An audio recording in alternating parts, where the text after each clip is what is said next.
Mari kita lanjutkan materi kuliah kali ini dengan membahas topik terpenting yaitu Modern Architecture of Artificial Neural Networks yang bernama Convolutional Neural Networks atau CNN.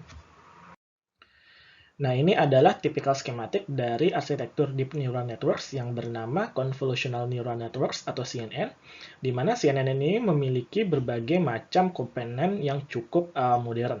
Jadi, CNN ini memiliki convolutional layers, pooling layer, ReLU nonlinear activation function, batch normalization, Adam optimization, dan juga fully connected layer yang biasa digunakan di ANN. Nah, perbedaan terbesar dari CNN dan arsitektur neural network sebelumnya adalah penggunaan convolution layer ini. Nah, di sini kita akan membahas lebih jauh mengenai, di topik ini ya, kita akan membahas lebih jauh mengenai convolution layer ini. Nah, convolution layer ini adalah komponen terpenting dari CNN. Jadi, di mana convolution adalah sebuah operasi matematika yang menggeser satu fungsi ke fungsi lainnya dan mengukur integral dari pointwise multiplication keduanya. Jadi, di sini bisa kita beri contoh, I adalah matrix image input image ya. Sedangkan K adalah kernel ya, di mana di sini kita bisa lihat yang berwarna biru tua, bisa kita lihat kita geser fungsi kernel ini ke fungsi I sebagai input image, yang mana pointwise multiplication-nya itu menghasilkan fungsi lainnya yang bernama S ini. Nah, bisa kita lihat di bagaimana bentukan dari S sesuai dengan bentuk dari K dan juga input image ini. Saya yakin convolution ini juga sudah pernah dibahas di materi sebelumnya. Nah, yang perlu dicatat adalah di library deep learning itu biasanya convolution layers itu diimplementasi menggunakan cross correlation yang mana sangat mirip dengan convolution itu sendiri. Nah, lalu mengapa kita lebih memilih menggunakan convolutional layer dibandingkan dengan fully connected layer, terutama di image processing atau computer vision? Jadi pada dasarnya, convolutional layer itu memiliki 3 buah important attributes yang sangat berguna di machine learning, terutama untuk computer vision. Yang pertama adalah sparse connectivity, yang kedua adalah parameter sharing, lalu yang ketiga adalah equivariant representation to translation. Nah, mari kita mulai dengan membahas atribut yang pertama, yaitu sparse connectivity. Sparse connectivity itu sendiri mengacu pada interaksi terbatas antara output units dan input units pada local space. Nah, dalam neural networks biasa, yang biasa menggunakan fully connected layer, semua input unit berinteraksi dengan setiap output unit menggunakan matrix multiplication yang sangat besar. Contohnya di sini bisa kita lihat ya, di dense connection atau fully connected layer, input neuron X3 ini semuanya input neuron X3 ini berhubungan dengan seluruh hidden units yang ada, yaitu dari mulai S1 sampai dengan S5. Sedangkan di convolution X3 ini hanya terhubung dengan 3 buah hidden unit, yaitu S2, S3, dan S4. Dan inilah sebabnya kenapa kita sebut dengan sparse connection. Nah, keuntungan menggunakan sparse connectivity ini adalah yang pertama, fewer parameters. Ya, sangat jelas di sini kita membutuhkan 5 buah parameter untuk X3 saja. Sedangkan di sini kita hanya membutuhkan 3.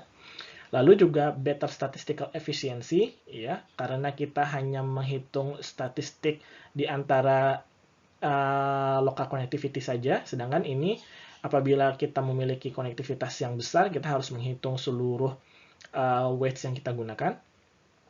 Lalu sparse connectivity ini juga menggunakan atau fokus terhadap local small and meaningful features ya, dan juga membutuhkan komputasi yang lebih sedikit dibandingkan dengan fully connected layer. Baik, atribut selanjutnya yang penting adalah parameter sharing.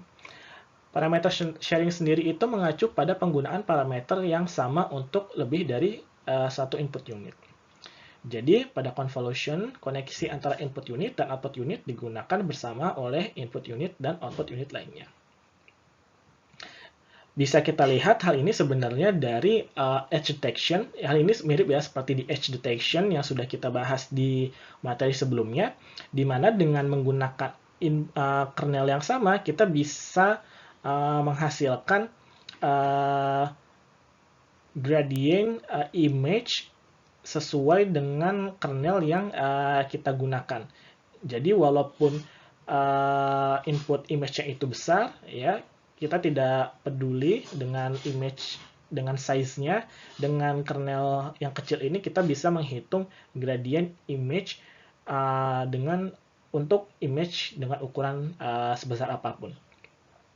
Nah, hal ini juga menyiratkan bahwa sekumpulan bobot atau feature detector dapat digunakan di lokasi yang berbeda, bukan hanya di lokasi tertentu. Dan ini juga adalah salah satu poin penting di image segmentation, terutama di edge-based segmentation, yang sudah tadi dijelaskan ya. Saat apabila kita ingin melakukan edge detectors, kita hanya membutuhkan satu buah, atau misalkan di Sobel itu membutuhkan 2 buah kernel untuk menghitung atau melakukan estimation dari gradient image yang dibutuhkan untuk melakukan edge detection. Nah, yang ketiga, atribut yang ketiga adalah equivariant representation to translation, yang mempunyai arti convolution menghasilkan hasil yang sama apabila gambar diubah oleh shift operation atau translation. Ya, jadi kalau misalkan gambarnya itu sedikit berubah letaknya, maka menggunakan menggunakan kernel yang sama, kita bisa tetap melakukan deteksi objek tersebut. Nah, hal ini menjelaskan bahwa suatu fitur masih dapat dideteksi meskipun dipindahkan ke lokasi yang lain, ya, seperti yang tadi sudah jelaskan. Lalu, perlu dicatat bahwa convolution is naturally not equivariant to other transformations such as rotation and scaling. Ya, contohnya misalkan kita memiliki sebuah image, kita ingin mendeteksi sebuah ujung dari bintangnya ini, ya, maka sebenarnya kita dengan hanya menggunakan sebuah kernel yang cukup kecil yang memiliki bentuk yang sama dengan ujung bintang ini, maka kita bisa mendeteksi ujung bintang ini. Jadi kita tidak perlu memiliki kernel sebesar image yang kita masukkan untuk mendeteksi ujung bintang ini. Akan tetapi, ya, pada saat yang sama, kalau misalkan bintang ini kita geser, misalkan di image 2 ini, letaknya itu kita geser, kernel yang sama bisa kita gunakan untuk mendeteksi ujung bintang yang sama. Ya. Jadi inilah yang disebut dengan equivariant representation to translation. Tidak peduli letak posisi objeknya di mana, dengan kernel yang sama kita bisa melakukan deteksi terhadap ujung dari bintang yang menghadap ke atas. Akan tetapi, ya, di sini convolution itu tidak bisa untuk rotation dan scaling. Ya, contohnya misalkan ujung bintangnya itu diperbesar yang ada di segitiga ini, ya, tidak bisa karena bentuknya itu tidak cocok. Lalu juga untuk rotation. Jadi misalkan untuk ujung bintang yang yang sebelah kanan ini, yang sebenarnya adalah rotation sekitar 90 derajat ke arah clockwise, ya, itu tidak bisa kita menggunakan kernel yang sama. Jadi inilah maksudnya convolution kernel itu sebenarnya adalah equivariant representation to translation, ya, tapi tidak untuk rotation dan scaling. Baik, selanjutnya kita akan membahas beberapa aspek penting lainnya yang dimiliki oleh convolutional layer. Lalu kita juga akan membahas sedikit mengenai pooling layer, yang biasa juga adalah sebuah komponen penting dari CNN itu sendiri. Terima kasih.